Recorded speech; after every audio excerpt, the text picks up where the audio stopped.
Salut les amis, aujourd'hui je reviens avec une jurisprudence assez intéressante, hein, une jurisprudence on va dire inédite en droit du travail qui concerne une salariée qui a été licenciée pour avoir refusé une proposition de rupture conventionnelle faite par son employeur.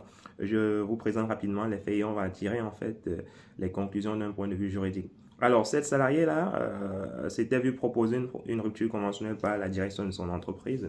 C'était une salariée qui occupait un poste de directeur commercial.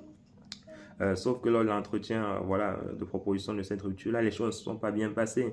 Et la salariée a par la suite refusé cette proposition de rupture conventionnelle par le biais de son conseil, c'est-à-dire par le biais de son avocat. Mais l'employeur l'aurait certainement mal pris et il a décidé de licencier la salariée pour insuffisante professionnelle. Sauf que la salariée ne l'entendait pas de cette oreille. Elle a porté l'affaire devant les juridictions compétentes, notamment le conseil de prud'homme. Elle estimait que sa liberté d'expression était violée justement du fait de ce licenciement que l'employeur a engagé en son encontre. Pour elle, le licenciement pour insuffisance professionnelle était une sorte de représailles parce qu'elle avait justement refusé de la rupture conventionnelle qui lui était proposée.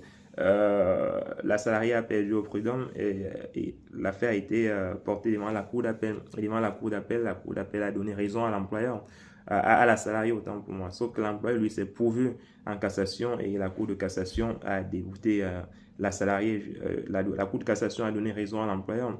Pour la Cour de cassation, la liberté d'expression ne doit s'exercer que par l'intermédiaire, ne doit s'exercer que par la personne même du salarié. Donc, il n'y a pas d'intermédiaire dans la mise en œuvre de la liberté d'expression.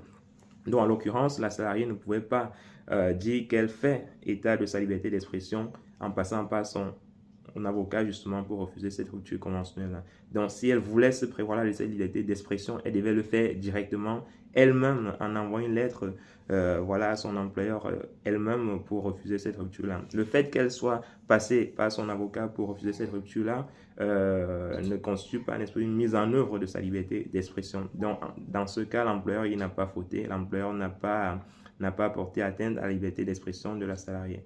La Cour de cassation a néanmoins, on va dire, débouté la Cour a néanmoins remis en cause, n'est-ce pas, le raisonnement de la Cour d'appel parce que la Cour de cassation a estimé justement que la Cour d'appel n'est pas allée au fond des choses, n'est pas allée au fond de la lettre de licenciement pour vérifier si les griefs d'insuffisance professionnelle qui étaient reprochés à la salariée étaient fondés et en ne le faisant pas, la Cour de cassation a manqué, voilà, n'a pas tiré les conséquences, n'est-ce pas, des bases juridiques qu'elle a pu justement évoqué dans le cadre de cette affaire-là. Voilà. Donc j'espère que c'est clair pour vous. Comme tout, n'hésitez pas les amis à commenter, à partager et surtout à vous abonner. On est ensemble, portez-vous bien.